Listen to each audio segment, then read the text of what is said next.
भारत का चंद्रयान 3 एक के बाद एक नए खुलासे करके पूरी दुनिया को हैरानी में डाल रहा है। और अब तो चंद्रयान 3 ने चांद की कुछ नई तस्वीरें भेजकर इतिहास रच दिया है। आखिर चंद्रयान 3 के कैमरा में ऐसा क्या कैद हुआ जो हर किसी को अचंभित कर रहा है। दोस्तों, भारत का चंद्रयान 3 अब चांद के बेहद करीब पहुंच चुका है और बहुत जल्द वो चांद पर अपने कदम रखकर वो काम करेगा जो नासा और चीन भी नहीं कर पाए। और ये तो अभी शुरुआत है। ऐसे कई काम है जिन्हें चंद्रयान 3 बहुत जल्द अंजाम देकर इसरो को नंबर 1 बना देगा। आइए दोस्तों, आज के इस वीडियो में आपको वो सब कुछ बताते हैं जो हमारे चंद्रयान 3 ने अपनी आंखों से चांद पर देखा है, और इसरो को जो रहस्यमयी तस्वीरें भेजी उनका भी पर्दाफाश करेंगे कि आखिर उन तस्वीरों में क्या छिपा है। दोस्तों, हमारे चंद्रयान 3 के नए के अपडेट के लिए हमारे चैनल को सब्सक्राइब जरूर करें। दोस्तों, हमारी पृथ्वी से करीब 3,84,000 किलोमीटर दूर चांद की सतह पर बेहद स्थिर और हल्का वायुमंडल मौजूद है। ये तो आप जानते ही होंगे कि साल 2009 में हमारे चंद्रयान एक मिशन ने चांद पर पानी की खोज की थी। लेकिन आपको बता दें कि चांद की सतह पर पानी लिक्विड फॉर्म में मौजूद नहीं है, बल्कि बड़े बड़े गड्ढों में बेहद ठंडे पत्थरों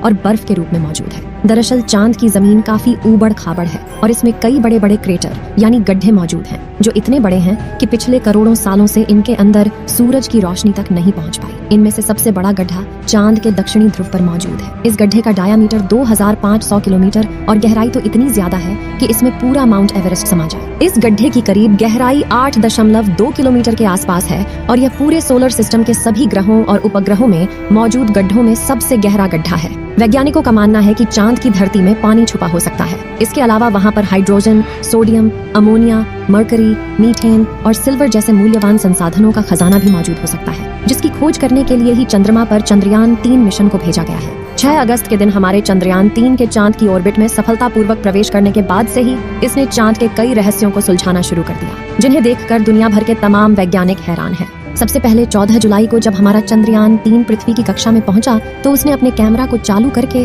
हमारी धरती का एक फोटो कैप्चर किया, जिसे अभी आप अपनी स्क्रीन पर देख सकते हैं। इसके बाद इसने पूरे 20 दिन के बाद अपने कैमरा को फिर से चालू किया। तब तक ये चांद के बेहद करीब पहुंच चुका था और इसने एक साथ चंद्रमा के कई सारे फोटो अपने कैमरा में कैद किए। जी हाँ दोस्तों, अभी आप जो फोटो देख रहे हो ये हमारे भारत के बाहुबली चंद्रयान 3 ने खींचे हैं। इन तस्वीरों के रिलीज होते ही पूरी दुनिया भर में इनकी चर्चाएं होने लगी, जिससे भारत के जानी दुश्मन भी सोच में पड़ गए। इन तस्वीरों में आपको कई हरे और नीले रंग के छोटे छोटे गड्ढे दिखाई दे रहे हैं। असल में ये गड्ढे छोटे नहीं बल्कि बहुत ही विशाल है, जो आकार में किसी शहर से भी बड़े हैं। इन गड्ढों का निर्माण अरबों सालों से चंद्रमा पर गिरने वालों उल्कापिंडों की वजह से हुआ है। दरअसल दोस्तों, चांद पर हमारी पृथ्वी के जैसा कोई वायुमंडल मौजूद नहीं है जो इन उल्कापिंडों को वायु के घर्षण की मदद से जला सके, जिस वजह से इसकी ओर आने वाले उल्कापिंड सीधे इसकी सतह से जा टकराते हैं, जो एक बहुत ही विशाल गड्ढे का निर्माण करते हैं। अब दोस्तों, आखिर चंद्रयान 3 ने अपने कैमरा में ऐसा क्या कैप्चर किया जो सभी को हैरान कर रहा है। दोस्तों, इस वीडियो में आपको चांद की अंधेरी दुनिया के कुछ क्रेटर दिखाई दे रहे हैं और यही क्रेटर दुनिया भर के वैज्ञानिकों को हैरान कर रहे हैं, क्योंकि हमारे चंद्रयान 1 ने इन्हीं गड्ढों के नीचे पानी और कुछ सीमित गैसों की मौजूदगी की जानकारी दी है। ये क्रेटर्स चंद्रमा के दक्षिणी छोर पर मौजूद है, जहाँ पर हमारा चंद्रयान 3 बहुत जल्द उतरने वाला है। और उसके उतरने के बाद चांद के कई सारे रहस्यों से पर्दा उठ जाए कि आखिर चांद की अंधेरी दुनिया में समाहित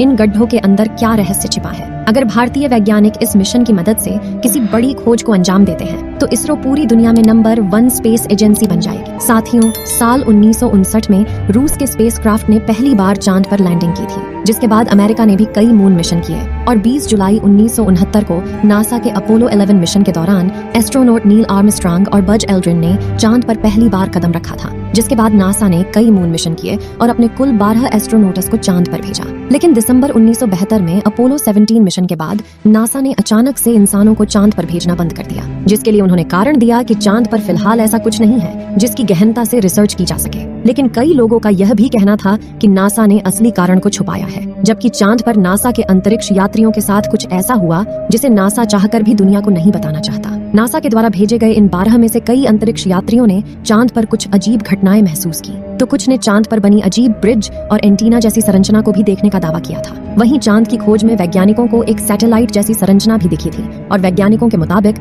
इसका चांद पर बनना कोई इत्तेफाक नहीं है। हालांकि नासा ने कभी इस बात पर ऑफिशियल बयान नहीं दिया था, लेकिन नासा के रिटायर्ड वैज्ञानिकों ने कई बार यह कबूला कि चांद पर एलियन का बसेरा हो सकता है। यहाँ तक कि चांद पर पहला कदम रखने वाले एस्ट्रोनॉट नील आर्मस्ट्रांग ने भी एक इंटरव्यू में कहा था कि चांद पर उस वक्त हम लोग अकेले नहीं थे, बल्कि कोई और भी मौजूद था जो हमें देख रहे थे। लेकिन आखिर कौन चांद की उस अंधेरी दुनिया में अपनी जिंदगी गुजार रहा है, इस बात की खबर आज तक किसी को नहीं है। फिलहाल यहाँ सबसे ज्यादा गौर करने वाली बात यह है कि ये सभी मिशन चांद के उत्तरी ध्रुव पर किए गए थे, जहाँ पर लैंडिंग करना चांद के दक्षिणी ध्रुव के मुकाबले काफी ज्यादा आसान माना जाता है। लेकिन साल 2019 में भारत के चंद्रयान 2 ने चांद के दक्षिणी ध्रुव पर सॉफ्ट लैंडिंग करने की कोशिश की थी और अपने इस प्रयास में चंद्रयान 2 का लैंडर विक्रम कामयाब नहीं हो पाया। लेकिन आखिर चांद का दक्षिणी ध्रुव इतना खतरनाक क्यों है? क्या छिपा है चांद की उस अंधेरी दुनिया में? दोस्तों, चांद के दक्षिणी ध्रुव पर ऐसे कई बड़े बड़े गड्ढे हैं जिनमें करोड़ों सालों से सूरज की रोशनी नहीं पहुंची, और सूरज की धूप न पहुंचने का सीधा सीधा मतलब है तापमान का ठंडा होना। इसलिए कई बार दक्षिणी ध्रुव का तापमान -230 डिग्री सेल्सियस तक पहुंच जाता है। ऐसे में किसी भी इंसान का स्पेसक्राफ्ट से बाहर निकलना तो अलग बात है, खुद स्पेसक्राफ्ट के लिए भी ऐसे तापमान में काम करना मुश्किल है। इतने कम तापमान में कई बार स्पेसक्राफ्ट पर लगे उपकरण काम करना बंद कर देते हैं। इन गड्ढों में सूरज की रोशनी न पड़ने की वजह से चांद के दक्षिणी ध्रुव में कई हिस्सों में काफी ज्यादा अंधेरा है, जिस वजह से चांद की ऑन ऑर्बिट में घूम रहे नासा, रूस और चीन के ऑर्बिटर भी वहाँ के काफी हिस्सों को ठीक से नहीं देख पाए। यानी कि उन हिस्सों में क्या छिपा है ये किसी को नहीं पता। ऐसे में वहाँ पर यान उतारना सबसे बड़ी चुनौती है। इसके अलावा चांद के दक्षिणी ध्रुव की जमीन उत्तरी ध्रुव से ज्यादा ऊबड़ खाबड़ है। वहीं यहाँ पर कुछ मीटर से लेकर 2500 किलोमीटर तक के बड़े बड़े गड्ढे मौजूद हैं। धरती से चांद के दक्षिणी छोर की दूरी काफी ज्यादा होने की वजह से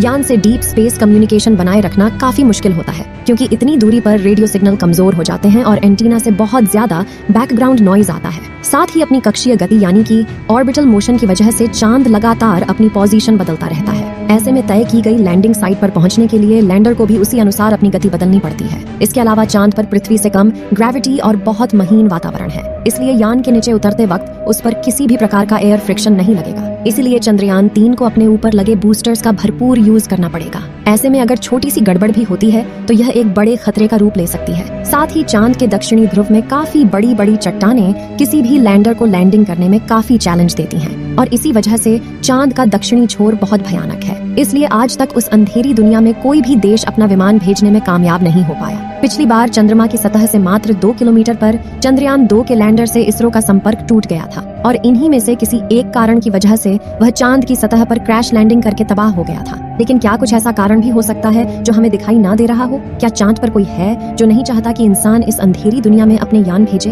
ये सभी बातें अभी तक एक रहस्य है, और इन सभी रहस्यों से पर्दा केवल हमारा चंद्रयान 3 ही उठा सकता है। इस बार पिछली बार आई मुसीबत से सीख लेकर इसरो ने चंद्रयान 3 के लैंडर विक्रम को पहले से ज्यादा एडवांस और पावरफुल बनाया है। जैसे कि चंद्रयान 2 के विक्रम लैंडर में कई थ्रस्टर्स थे, लेकिन चारों तरफ सही संतुलन बनाए रखने के लिए चंद्रयान 3 के लैंडर में बड़े और एडवांस थ्रस्टर्स लगाए गए हैं। इसके अलावा इस बार के विक्रम लैंडर में लेग्स को बड़ा और मजबूत कर दिया गया है। साथ ही इसकी फ्यूल स्टोरेज कैपेसिटी को भी बढ़ाया गया है। वहीं उसमें लगे कम्युनिकेशन डिवाइस भी एडवांस तकनीक का इस्तेमाल कर रहे हैं, और उन्हें चंद्रयान 3 का खुद का AI कंप्यूटर मैनेज कर रहा है, जिससे इस बार लैंडर इसरो से संपर्क न तोड़े। इन सभी बदलावों से चंद्रयान 3 के लैंडर को चांद की सतह पर सॉफ्ट लैंडिंग करने से कोई नहीं रोक सकता। कई हजारों टेस्ट करने के बाद ही हमारे इसरो के वैज्ञानिकों ने चंद्रयान 3 को चांद पर भेजा है। ऐसे में हमें पूरा यकीन है कि 23 अगस्त के दिन विक्रम लैंडर चांद की सतह पर लैंड करके चांद को फतेह कर लेगा, और भारत दुनिया का पहला देश होगा जो उस अंधेरी दुनिया के रहस्यों से पर्दा उठाएगा। चंद्रयान 3 के सफल होने की दुआएं